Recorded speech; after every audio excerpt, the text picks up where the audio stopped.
Hey, Steve Ostrowski with Trimble and the Building Point teams.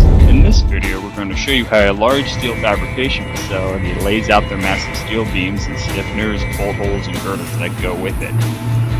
The first and most important step is seen here in placing the total station. So it has good line of sight to the layout area, and so it's out of the way.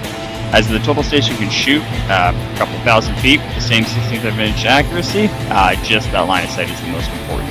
After doing that, you need to make sure that you can set up the total station either if the component is level and in the right orientation with a 2-point setup or resection. If it is not, you can actually rotate the model like seen here by simply selecting it and changing that rotation. So here you can see I'm actually grabbing the center of rotation, zooming into that same component, and then I can rotate that 90. And what that'll do is actually rotate that component if it was actually sitting on the ground like that. The other thing I could do, if it isn't in the right orientation, is actually set up the total station with a component-based setup. So instead of 2 points like a traditional resection, you can do 3, and it'll put that total station in that orientation to fit.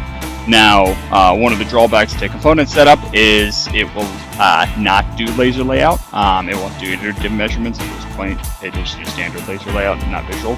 So that is kind of a drawback. As you can see here, we check the stiffener locations to make sure that they're in the right spot. You can see they're actually somewhat off, and the reason for that in the elevation is because the weight of this beam is so much it's actually pushing down. So you can see here the stiffener was in the right location horizontally by about 3/16 of an inch, but vertically it's off by about 2 inches.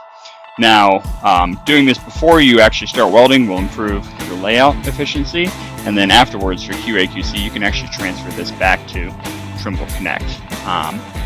Sending that information back, you can see here, we'll communicate with the rest of the team that everything was built the way it was designed, and you can keep that information as you go through the entire project. So after this ships out to site to be put up to transport the cars over the top of it or the trains, you can actually confirm that this is built exactly as designed. So thank you, and please reach out to Trimble or your nearest Building Point representative for more information.